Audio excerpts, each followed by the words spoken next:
Hey, it's Danusia.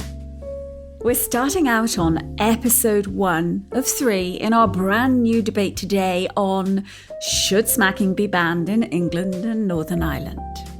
If you're wondering how PWT debates work and this is the first time we've met, go a few episodes back to listen to the 10-minute How PWT Debates Work. You'll get everything you need in that quick listen. Now, if you don't want to do that, no worries. At the top of each ep, I'll give you a run-through of what's happening. So here's housekeeping for today's episode. PWT, by the way, is shorthand for parents who think. If you're a PWT regular, you can afford to skip forward a bit. If you're new to the show, let me help you out on what to expect in this episode. This is debate done different. There are standard segments to make sure everyone has their say in a set framework. I have 3 guests join me for each debate topic and they get equal chance to put forward their views. Whatever topic we're debating, I guarantee they don't hold identical opinions.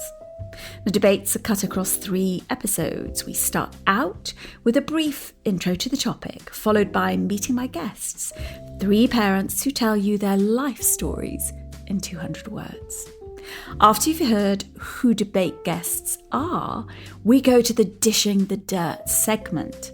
I dish the dirt on my experience of the debate topic. I'm mum to 10 brilliant souls, 6 sons and 4 daughters across different ages. This means I've experienced a broad span of parenting advice and norms, including about physical punishment. I'll share my experiences of this with you today. Then we move to the Say It in 6 segment, which is 6 words that sum up the guest's opinion on the debate topic. It's the nub of their argument. Then we get into the P that fits me segment. The P's guests choose from are predictable, progressive, and polarizing. This is their view of their opinion rather than how they think other people will perceive them. I mean, even that's tough to disentangle. None of us are immune to considering what others will think of our opinions.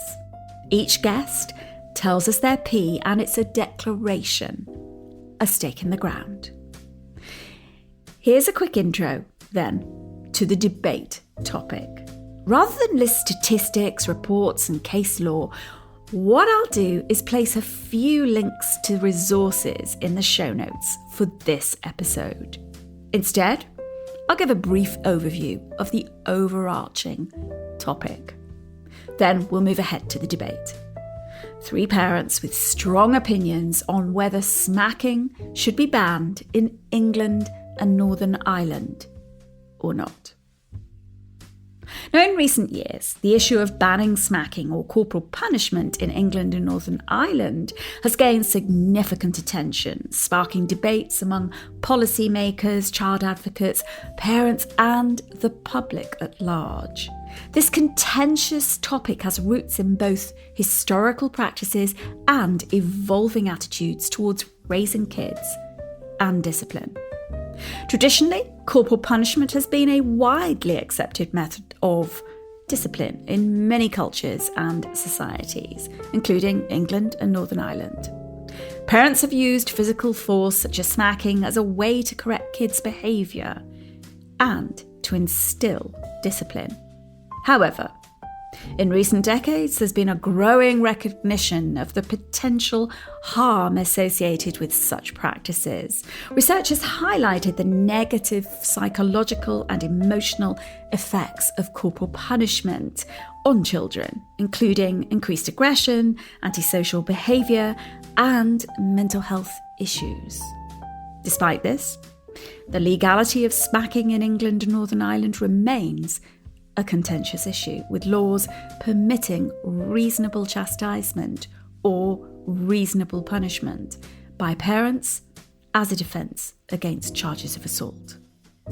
However, reasonable physical chastisement is almost impossible to legally define, with the word reasonable being open to interpretation.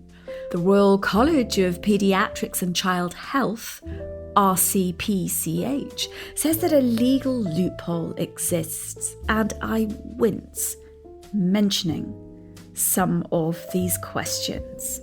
I stress, these are not my questions. What parts of the child's body are acceptable to smack? How hard can individual parts be hit? What shape of hand can be used, palm or fist? Can feet be used? What about the definition of a weapon, and what weapon would be reasonable? What about a rolled up tea towel? In fact, what about anything in the hand of the adult when their tolerance threshold has been crossed? A court would be the only body qualified to define reasonable. Now, this is the reality of what we're talking about as we explore whether smacking should be banned in England and Northern Ireland. Now, we think of physical punishment in terms of smacking, but one research study showed over 90% of respondents said that parents should be allowed by law to ground or keep a naughty child at home as a punishment. Other chastisements included being allowed by law to punish children by depriving them of a meal or part of a meal and sending a child to their room, or stopping the child from doing something they like to do. Any smacking ban will, by necessity, have to cover these types of issues as well as more obvious physical punishments. We are in the situation in which adults are protected from all forms of violence under the law, but if it is a child who is struck, it can be justified or even romanticised. As the Reform MP Lee Anderson told GB News, Great Britain News, "I was smacked and I look back fondly on my thrashings." The debate over banning smacking in England and Northern Ireland is important for several reasons. Firstly, it raises fundamental questions about children's rights and well-being. Advocates for a ban argue that children, like adults, have a right to be free from violence and should be protected from physical harm, regardless of the intentions behind it. They argue that prohibiting smacking would send a clear message that violence against children is never, ever acceptable and would help to promote more positive and non-violent forms of discipline. On the other hand, opponents of a ban say that it will infringe on parents' rights to raise their children as they see fit. They argue that smacking, when used appropriately and in moderation, can be an effective form of discipline, and that parents should have the autonomy to decide what is best for their children. Some also raise concerns about the practicality of enforcing a ban and worry that it could criminalise parents for using mild forms of discipline. Critics also claim that this law change could not only criminalise parents, but also create a Stasi culture with people shopping their neighbours or making malicious allegations. Earlier this year, for example, the then Deputy Minister for Social Services, Julie Murphy, insisted that we don't want people spying. However, she also said that looking after children is the responsibility of the whole community. This debate is a complex and multifaceted issue that touches on fundamental questions about children's rights, parenting practices, and societal norms. While there are strong arguments on both sides of the debate, the growing recognition of the harmful effects of corporal punishment and the importance of promoting positive and non-violent forms of discipline suggests that the momentum may have shifted towards a ban. However, this issue remains deeply divisive, and finding a balance between protecting children and respecting parental autonomy will continue to be a challenge for policymakers and society as a whole. It's time to meet my three guests. All are professionals, but they address the debate topic not as experts in the field, but from person experience. They share what this potential smacking ban means to them personally as well as societally.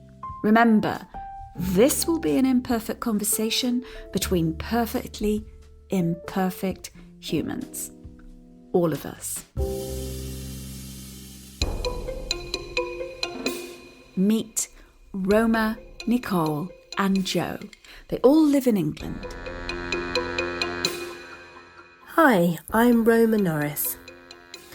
I was a dreamy, witchy child growing up in the 80s.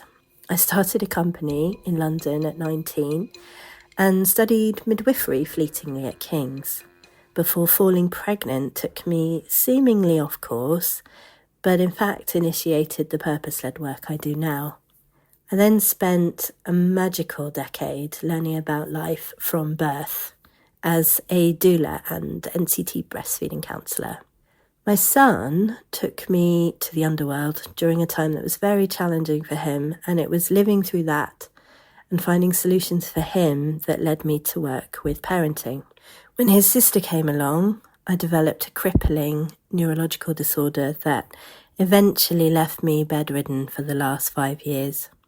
I've known a lot of pain in my life, and it's given me a depth and kindness that seems useful to the parents I now work with, and in turn, I hope will pay off with my 2 adorable teenagers. I was lured back to my Somerset hometown by a magnificent woman who has become the love of my life, and I imagine I'll grow grey here, despite frequent dreams of escaping to the tropics. I'm Nicole Ratcliffe. I was born in Blackpool and I live in Manchester. I'm 42 years old, a mum to 2 girls, Sophia 8 and Alicia 4. I grew up being very badly bullied, but I was able to stay strong through very difficult times. I got diagnosed with a chronic health condition, ulcerative colitis, at the age of 22, which turned my life completely upside down. I moved to Manchester at that point, so I was very much on my own. In 2016, I had my first child, which was meant to be the most wonderful thing in the world and turned out to be extremely difficult. In 2017, I went back to work, severely sleep deprived and unsupported in the workplace, and was made redundant. And luckily, I started studying sleep after my own traumatic experiences. And since then, I help families and businesses improve sleep for people. Hi, I'm Jo, a proud solo mum by choice to my donor-conceived, pocket rocket, neurodiverse, highly emotional, bright and empathetic 7-year-old daughter. I work full-time as a learning consultant, juggling care for my daughter and sometimes mum, with trying to retain a sense of self. The self that is funny, open-minded, constantly learning, ruminates way too deeply, and has a far too often drama-filled life. A life that was once full of stories of hilarious dates and questionable choices, and now more full of stories of hormones, perimenopause, school struggles, and the occasional lust over people on Netflix. A sense of humour, gin, and good friends are a must in my life. I can often be found chilling with a movie or a new series to try and shut off my brain or avoid doing or facing something I don't want to do.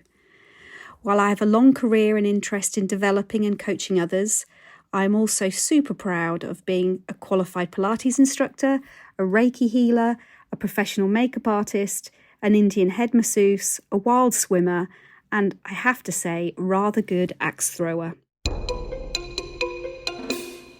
Next, the Dishing the Dirt section, where I say what my experience of being smacked and smacking are.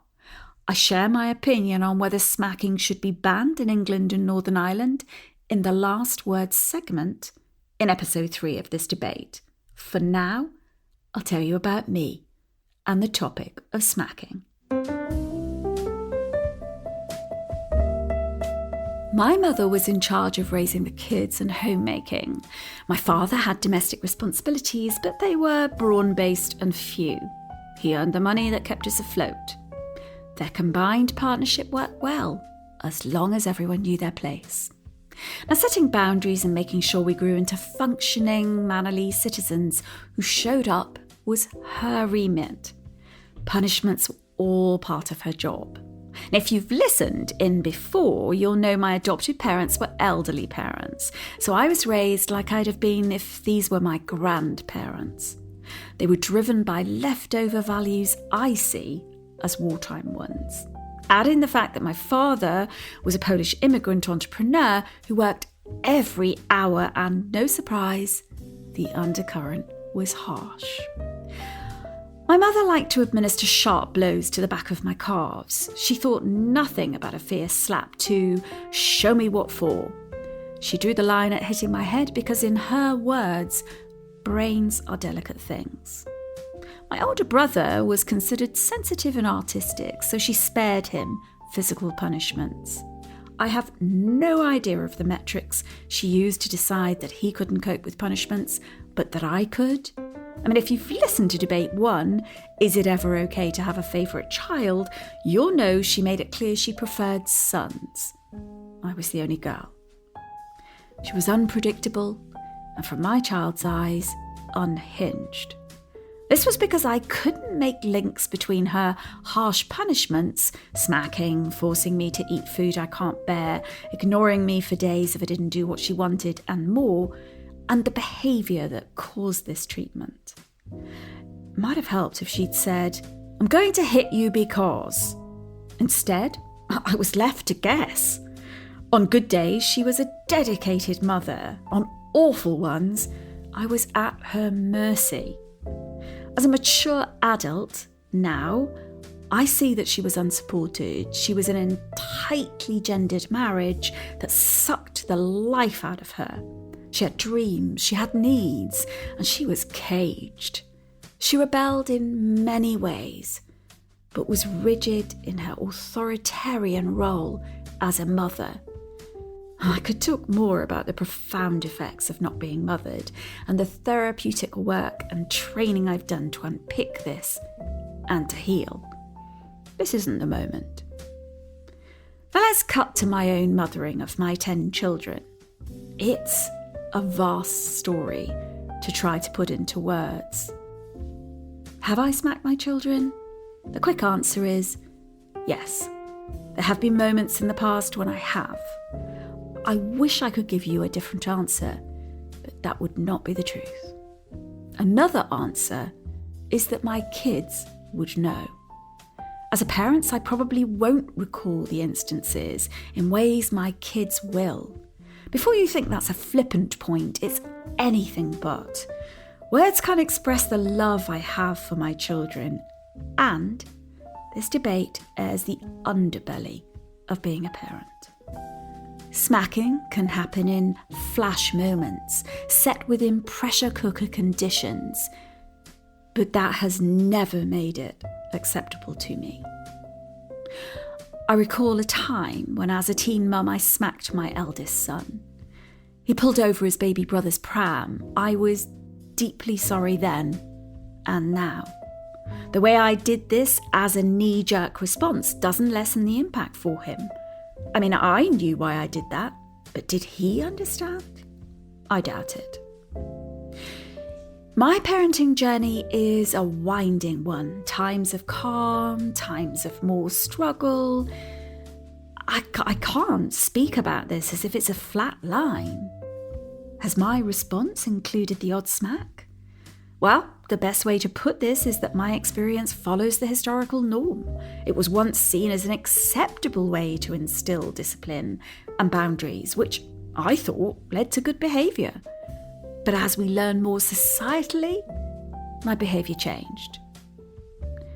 I've grown within myself. I've created a life that brings me solid emotional regulation. It's from this place that safe spaces are built. Part of understanding my own regulation has been making peace with the sensory conditions I need to live in and giving up alcohol as a stimulant 5 years ago. My own healing means I'm not a smacker. I'm currently trying to master not yelling, mind you, and I'm doing pretty well this month so far.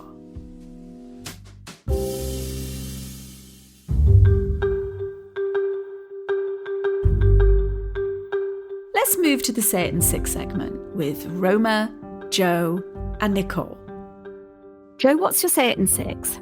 My say it in 6 is, as adults, we can do better. What do you mean by that? Well, at first I was going to say, as adults, we should know better. But interestingly, I thought that sounds too opinionated, too forceful. So God forbid that you're opinionated. I can be, but I like to think I'm open-minded. But what I mean is that I think a lot of this physical punishment, talk of smacking, and the feelings of needing to smack a child often come about from our feelings as an adult. My experience of it, and other parents I've spoken to about it, they feel overwhelmed with emotion, and it's a bit of an emotional release as well as frustration. And they seem to be at a point of not being able to control their triggers or their anger as a response to their children. So I really feel that there's a point where, as adults, we can know ourselves better and should be able to know ourselves better through development. And it's taken me time to try and do this, to understand what my triggers are and find different ways of expressing my frustrations and anger with my daughter. Let's hear from Nicole next. So, Nicole, what is your say it in 6? Offer support rather than criminalising parents. So I'm taking it you're a no. It shouldn't be banned. I have no issues with them banning smacking if they lay the right foundations first and have a really good infrastructure that supports parents that are struggling rather than puts a barrier into place to stop people asking for help. Yeah, exactly. So the distinction here is that we're not really querying is smacking good or bad, although obviously we're going to get into smacking. We're going to have to. So you're not condoning it, yeah? Absolutely not. Before we hear more nuance from Nicole, let's complete the Say It in 6 trio with Roma. Here she is. Yes, ban smacking already. Seriously, people. Tell me more. You know, the evidence is stacked against smacking. We've known this for definitely 20, maybe 40 years. I feel like one of the meta studies I read was actually analysing studies across the last 65 years. So we've been thinking about this for a while. There's evidence in both directions and it's sort of hard to call it, but this is really clear. The jury is out, and it's kind of baffling to me that we're even discussing this at this point. It's 2024, people. So for you, it's clear cut. It's a ban smacking. Yeah, yesterday. I mean, what is this, the 1800s? Nicole tells us more about why she argues that criminalising parents is not the way forward. I'm not pro-smacking and I'm not pro-banning and I'm not against banning at the moment. I'm very much in a sense in the state of saying we have a very broken system with a lot of parents that are really struggling, that are unsupported and uneducated. And when I say uneducated, I don't mean people themselves are uneducated. I'm on about on a journey that they've never been on before, getting no education as to how they're supposed to navigate this whole new world that they've walked into. That kind of uneducated. We don't know what we don't know. And then suddenly we're expecting them to be able to cope in really, really difficult situations with a mix of cost of living crisis, work stresses, family worries, feeling like they're getting it wrong all the time because they're struggling, sleep deprivation, overwhelm, and turning around and going, well, just fix it. You know what you're doing because you're a parent now and you've just got to get on with it. And absolutely, no, if your child is pushing you to the edge, no, absolutely, you absolutely cannot smack them. We will make that a criminal thing if you do. Hold on, there's more. It is a brand new job. You've never done this before. How are you supposed to understand what is going on in a child's brain as they transition from being a baby to being a toddler to being a child? How are you supposed to know that?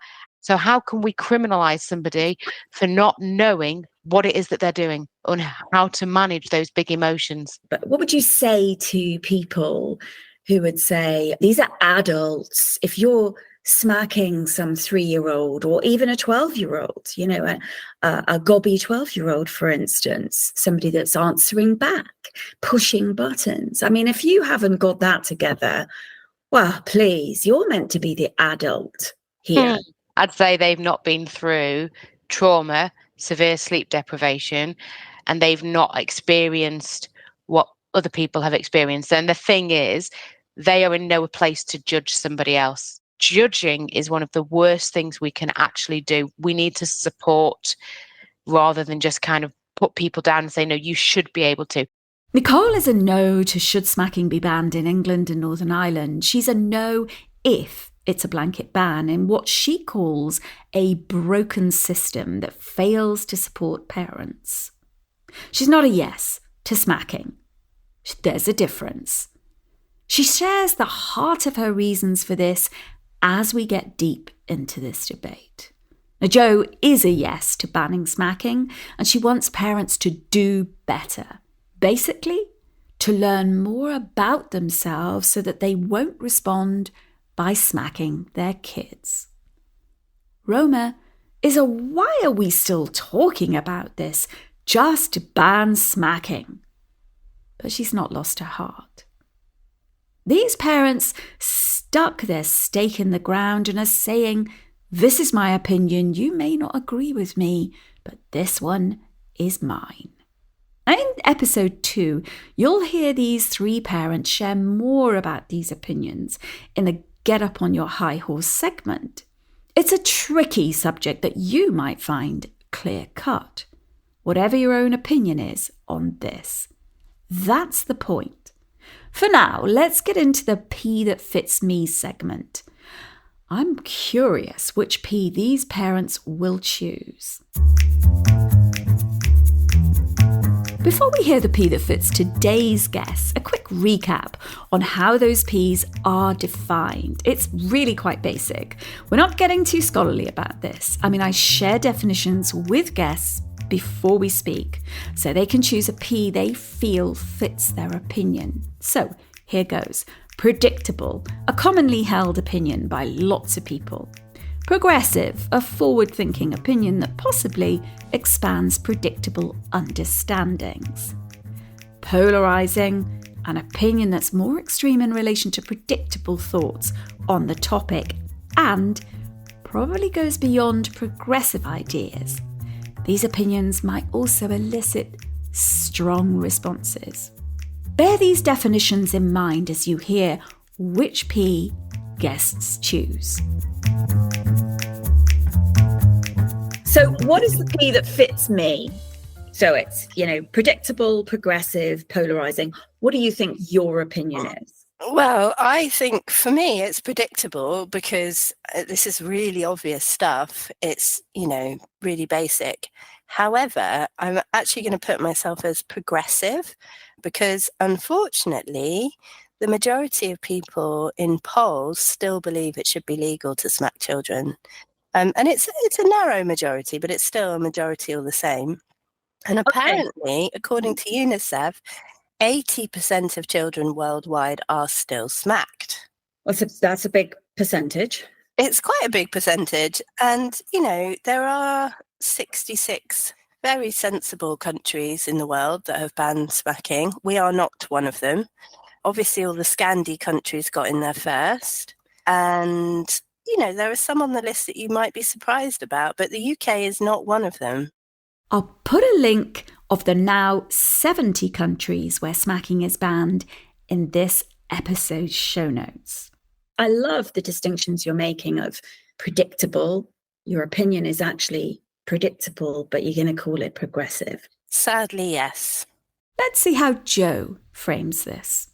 So, the P that fits me, which are you? Are you predictable, progressive, or polarizing, Jo? I feel I'm predictable. I'd love to know why you feel you're predictable. I feel I'm predictable because, like many people, I presume, in the echo chamber of our lives, that most people would think the same. And I actually looked it up as well. And I did see that a survey that was conducted by the NSPCC back in 2023, so only last year, showed that 67% of voting adults feel that the law should be changed to prevent any suggestion that physical punishment is lawful in any way or reasonable. And that was then backed by charities such as Bernardo's. So my thought was, well, this is suggesting that most people would think like myself. Yeah. I put it to Nicole and wondered what she'd say. You won't be surprised. She had an immediate answer. Progressive. Why do you think that you're progressive and not predictable or polarizing? And the reason I believe it's progressive is we can't look at it as predictive, because if it was predictive, it would already be there. We'd already have support in place and stuff like that. We'd be kind of going, oh, it makes sense that we need to support people. You know, that's too predictive. The reason I don't think it's polarizing is actually it shouldn't be so far ahead that we can't look at the basics of it and say, this is the fundamental principles of being a parent and actually having some kind of ability to cope with emotions and understand children. It shouldn't be so far away that it becomes polarizing. It should be that actually this should just become standard. But people don't get that. People don't see that, because in the common world, you know, in the common area, in the predictive side, we're kind of looking at it. Well, the fact that they're even talking about making it a ban says that there's enough people out there that just think it's a really simplistic thing to go, yeah, we can ban it and that's that. What a picture my guests paint. We've got two guests, Roma and Nicole, with self-defined progressive views. Roma is a clear yes to the ban and is only progressive rather than a predictable opinion because she recognises there seems to be a way to go before more people wake up and see this as right. Nicole is the other progressive, and she sees her view this way because the need to support the people doing the actual job of parenting, as opposed to only thinking about children, seems to be neglected. She sees her views as progressive because it appears people hold simplistic standpoints. Now, my third guest, Jo, regards her opinion as a predictable one because she's leaning into data from a research study showing that public opinion is skewed towards banning smacking in England and Northern Ireland. Now, obviously, she also believes in that. How about you? Have a think about your opinion and whether you think it's a predictable, progressive or polarising one. What about your close friends? How about their opinions? Do you live, as Jo mentions, in an echo chamber, or do the people around you hold diverse opinions? I'm starting up Substack chats where you can have your say on debate topics like this one. I'd love you to join me there alongside more than 1,000 subscribers. Put the words Parents Who Think Substack in your search engine and it'll come up. Come on over. Now, Jo, Nicole and Roma all mentioned their childhood in our conversation and compared how they're raising their kids in similar or different ways to how they were raised. This is a fascinating place to look. Let's go there, shall we? Jo told me she was smacked as a child, so I asked her to tell me about it. Well, funnily enough, I don't remember any of the reasons that led to being smacked as a child. I remember it perhaps in my older years, not in my younger years.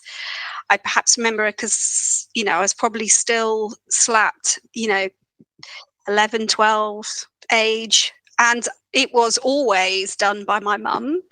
She was the purveyor of smacks in our house and of punishment, perhaps, more to say so.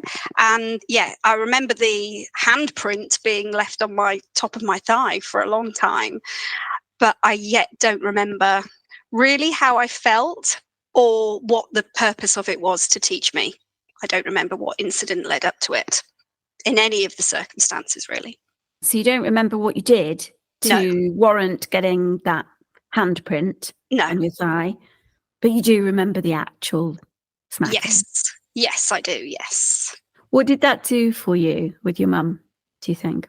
I think it leads to a bit of confusion because I had a very close attachment to my mum, and I think it exhibited in very different ways. across my childhood with my relationship with both my mum and my dad. But I think there was always this divide, this slight, what's it called, Stockholm syndrome, where you desperately want the attention and love of those who perhaps at times could be distant or give punishment.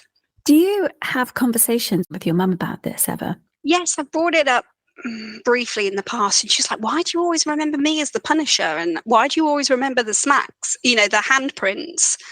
And I think it's a feeling of, it was definitely done. It was the norm. And I definitely don't recall being a very badly behaved child, but I also don't feel traumatized. I don't feel traumatized by it. However, from looking into it and seeing the effects of it on my daughter, I do honestly believe that it can have long-lasting effects into adulthood. Next week, in episode 2, we'll go into what Jo's talking about with the effects of smacking on her daughter. This is Roma on being smacked. When you were growing up, were you smacked? I was, yes. Mm-hmm. And actually, when I look back on it, it was a very deeply confusing experience. I never knew what I'd done wrong.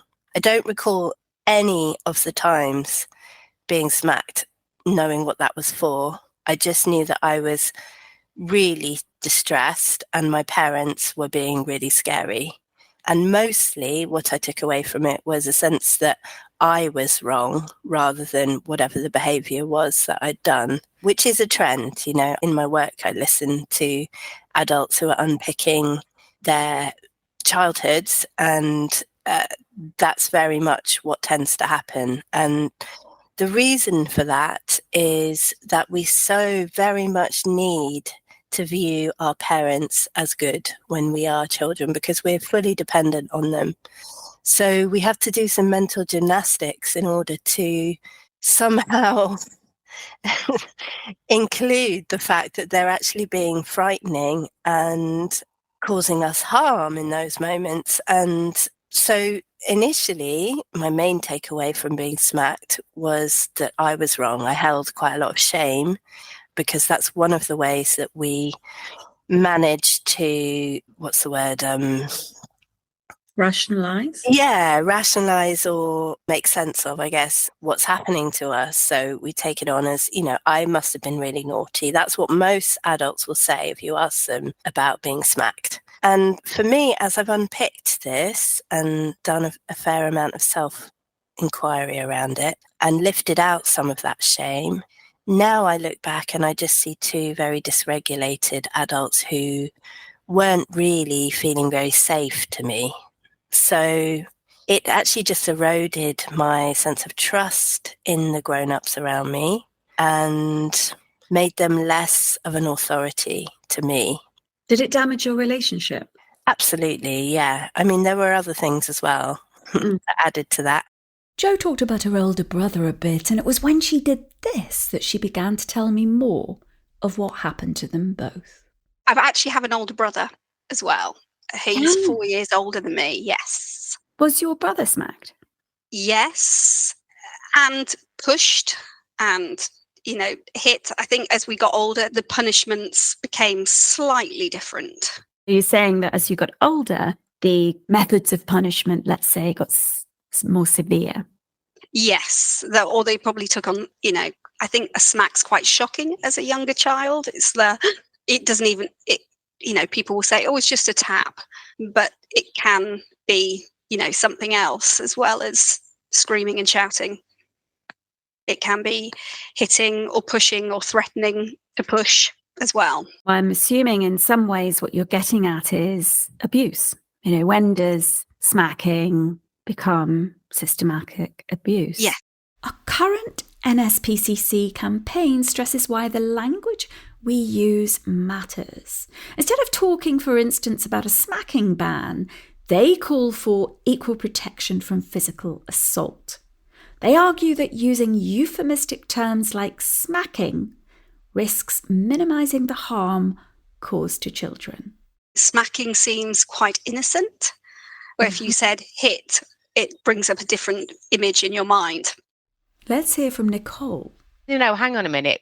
Do we need to look back at this and say, when we were growing up, we had the odd smack because we did something stupid. We were running into the road and it might have been that instant reaction to try and stop you doing something, or you're saving another child from another one.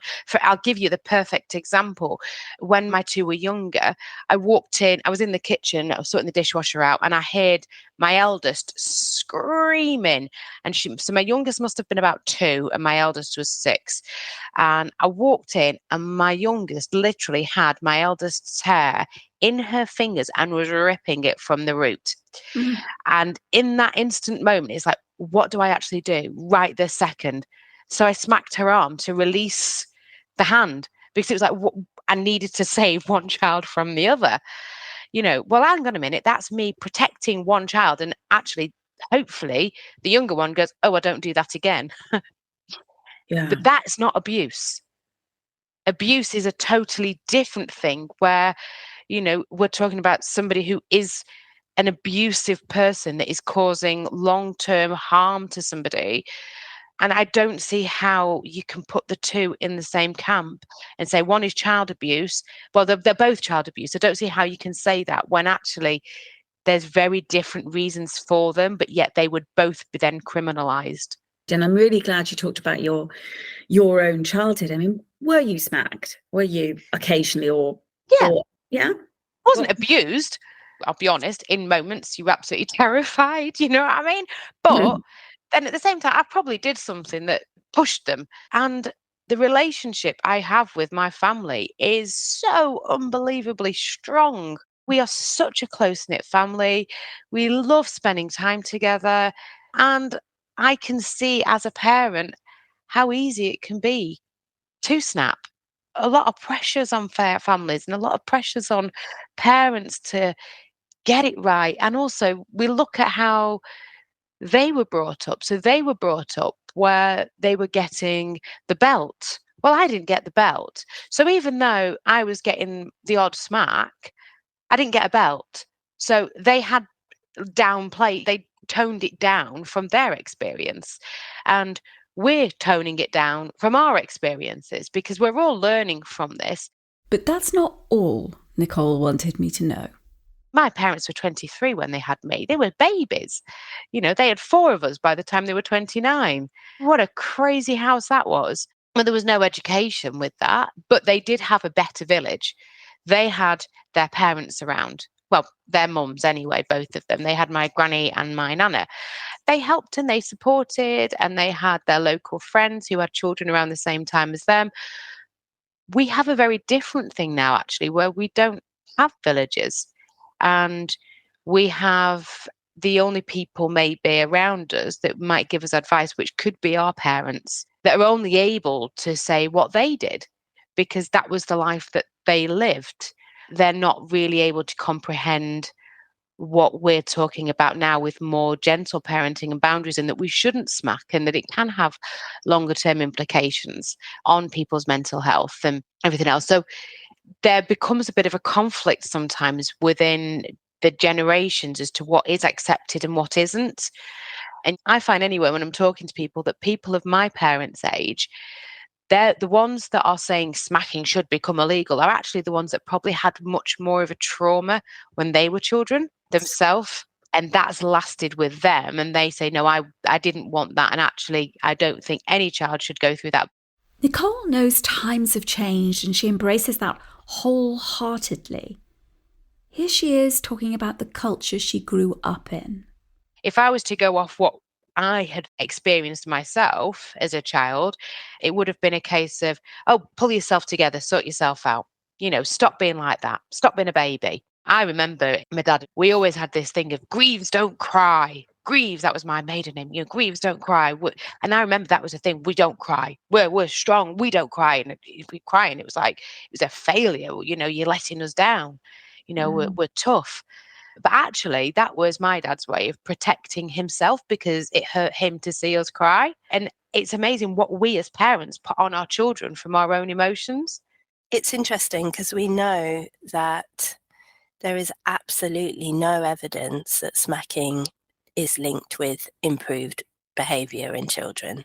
And I imagine that's what parents rationalise that they are doing when they go to smack their children. They think, if they are thinking it through, and if it's not just a knee-jerk reaction in stressed moments, which I think it can also be, for anyone who is rationalising this, they're probably imagining, well, I need to teach my child what's not okay. And yet the evidence is resoundingly that this is not the case, as I experienced myself.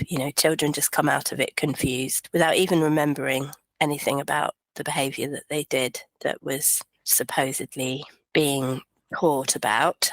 And instead, all the evidence is pointing in the same direction, that smacking just leads to a greater level of anxiety, aggression in children, antisocial behaviour. And when these kids grow up, higher rates of crime, poorer mental health outcomes. And we know that actually the harsher punishments lead to the more extreme outcomes in these directions. So, children who are beaten even, or throttled or choked, this will lead to a more extreme risk of mental health issues or those kind of adverse outcomes. I pressed Jo to tell me if she felt any consequences of being smacked. I think perhaps from looking at the research, I'm thinking it could come out in ways that I have intense feelings, sometimes can have intense feelings of anger with stress and lack of sleep. That intensity is incredibly physical. And some of the research has said it can lead to these feelings of increased aggression or increased anger later on in life. So I don't know if I would have been the same if I hadn't been smacked. I don't know. But it definitely wasn't something that I ever felt. Again, there's this blurred line, and this is what I think is difficult in this debate topic, is there's somehow a line that it didn't do you any harm. But when does smacking or hitting become something else? And that's where that line is, for me, impossible to draw. If smacking is banned in England and Northern Ireland, lines will need to be drawn. I hope you'll join me in episode 2 when we hear these 3 parents get up on their high horse on what they think about the smacking ban and why they think it must happen or not.